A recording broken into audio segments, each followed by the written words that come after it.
అలివేలు అనంతయ్య భార్యాభర్తలు. అనంతయ్య తిండి కోసం ఎంతైనా ఖర్చు పెడతాడు, కానీ బట్టలకు ఖర్చు పెట్టడు. అలివేలు ఇందుకు విరుద్ధం. వంటింట్లో ఏం తిన్నా నలుగురి ముందు బాగా కనపడడానికి ఆమె ఉద్దేశం. భర్త కొనిపెట్టడు గనుక ఆమె పుట్టింటి నుంచి సంవత్సరానికి 6 చీరలు తెప్పించుకునేది. అనంతయ్య చిరిగిన బట్టలనే కట్టుకొని వాడుకునేవాడు. అనంతయ్య దగ్గర ఉన్న బట్టలలోకెల్లా అతి పురాతనమైనది ఒక గల్ల గావంచ. ఆ అభిమానం కొద్దీ పేలికలైన ఆ గావంచను వదులుకోలేదు అనంతయ్య. తన భర్త ఆ చిరుగుల గావంచ కట్టుకొని నలుగురి మధ్య తిరుగుతుంటే అలివేలుకు తల తీసేసినట్టుగా ఉండేది. రోజు భార్యాభర్తలిద్దరూ ఆ గల్ల గావంచ గురించి తగువలాడుకునేవారు. ఒకనాడు అనంతయ్య స్నానం చేసి తన గావంచను ఉతికి గాలికి ఎగిరిపోతుందని దాని ఇంట్లో ఆరవేయడానికి తెచ్చాడు. అప్పుడే అలివేలు వంటింట్లో నుంచి వచ్చి మా అక్క వస్తానని కబురు చేసింది. నా పూసల సంచి పూసలు కొన్ని ఊడిపోయాయి, పట్నం తీసుకుపోయి అల్లించుకురా. ఆ దిక్కుమాలిన గావంచ ఊరవతల పారెయ్యి, మా అక్క చూస్తే నవ్వుతుంది అన్నది. అనంతయ్య భార్య మాటలు వినిపించుకోకుండా గావాంచను దండం మీద ఆరేస్తూ, నీ పూసల సంచి బాగు చేయించటమేనా నాకు పని అని అడిగాడు. అలివేలుకు కోపం ముంచుకొచ్చి గావాంచను లాక్కొని పెరట్లోకి విసిరివేసి ఆ గావాంచ ఇంట్లో ఆరవేస్తే ఇల్లంతా కుళ్ళు కంపు ఉన్నది. అనంతయ్య ఆ గావాంచను మళ్లీ తడిపి పిండి వీధి కటకటాలలో ఆరవేశాడు. అతను భోజనం చేసి కోమటి వద్ద పద్దులు రాయటానికి వెళ్లిపోయినాక అలివేలు ఆ గావాంచను తన అక్క వచ్చేలోగా ఎలా వదిలించుకోవటమా అని ఆలోచించసాగింది. ఎండవేళ దారి వెంట నడిచిపోతూ ఒక ముసలి బిచ్చగాడు ఆమెకు కనిపించాడు. ఆమె వాణ్ణి పిలిచి ఆ గావాంచ పట్టుకుపోమ్మన్నది. ఆ బిచ్చగాడు గావాంచ కేసి చీదరించుకుంటూ చూసి, ఈ కుళ్ళు బట్ట నాకు దేనికి అంటూ పోబోయాడు. అబ్బబ్బు, 1 రూపాయి ఇస్తాను గాని దాన్ని పట్టుకుపో అని అలివేలు వాణ్ణి బతిమాలింది. బిచ్చగాడు 1 రూపాయి పుచ్చుకొని ఆ గావాంచ పట్టుకుపోయాడు. అనంతయ్య సాయంత్రం ఇంటికి వస్తుండగా ఆ బిచ్చగాడు కనిపించాడు. వాడి భుజం మీద తన చిరుగుల గావాంచ ఉన్నది. అనంతయ్య ఆవేశంతో బిచ్చగాడి పీక పట్టుకొని, దొంగ పీనుగా, నిక్షేపం లాంటి నా గావాంచ దొంగలిస్తావా అన్నాడు. చాలేవయ్యా, ఎవరో ఇల్లాలు వద్దంటుంటే బలవంతంగా నాకు దీన్ని అంటగట్టింది అని బిచ్చగాడు విసురుగా తన దారిన పోయాడు. అనంతయ్య అంతకన్నా విసురుగా తన ఇంటికేసి నడిచాడు. గుడికి వెళ్తూ అలివేలు అతనికి దారిలోనే ఎదురయింది. ఏమే, నా గావాంచ బిచ్చగాడికిచ్చావా అని అనంతయ్య అలివేలును అడిగాడు. అవును, అది విరగడ అయినందుకు దేవునికి కొబ్బరికాయ కొట్టబోతున్నాను అనేసి అలివేలు వెళ్లిపోయింది.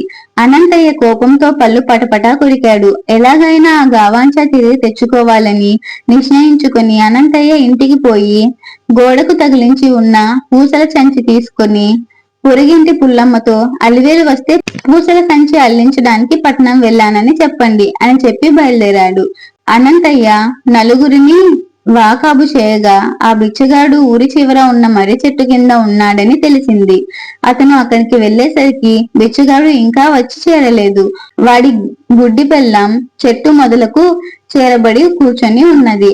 ఆమె పక్కన పాత అతుకుల సంచి, దాని నిండా గుడ్డ పీలికలు ఉన్నాయి. ఆమె చేతిలో ఒక చింత బరికే ఉన్నది.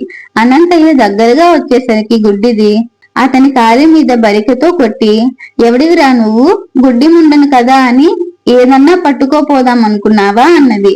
అనంతయ్య బాధతో మూలుగుతూ, నీ మొగుడి కోసం వచ్చాను అన్నాడు. అయితే చీకటి పడ్డాకరా అన్నది గుడ్డిది. అనంతయ్య వెళ్ళినట్టే వెళ్లి వెనక వైపుగా వచ్చి అది జాగ్రత్తగా మర్రి చెట్టు ఎక్కి కూర్చున్నాడు. చీకటి పడి బిచ్చగాడు వచ్చి, ఈ దరిద్రపు గావాంచ దొరికిన వేళ విశేషం ఏమిటో గాని రోజు దొరికే దానిలో ఈ పూట సగం కూడా దొరకలేదు అంటూ వాడు అనంతయ్య గావాంచను పేలికలున్న సంచిలో కుక్కేశాడు. అనంతయ్య మనసు చిబుక్కుమన్నది. తర్వాత బిచ్చగాడు వంట చేసి తాను తన భార్య తిని అర్ధరాత్రి దాకా ఏవో పాటలు పాడుకుని పడుకున్నారు.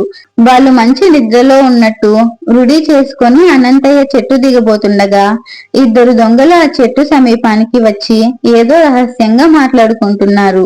ఎక్కడ దాద్దాం అన్నాడు ఒకడు. ఆ గుడ్డల సంచిలో దాద్దాం, చలికాలం వచ్చేదాకా అందులో నుంచి వాళ్ళు గుడ్డలు బయటికి తీయరు అన్నాడు రెండోవాడు. తర్వాత దొంగలిద్దరూ చెట్టు కింద చీకట్లోకి వచ్చి బిచ్చగాడి గుడ్డ పీలికల సంచి తీసి అందులో ఏదో దాచి వెళ్లిపోయారు.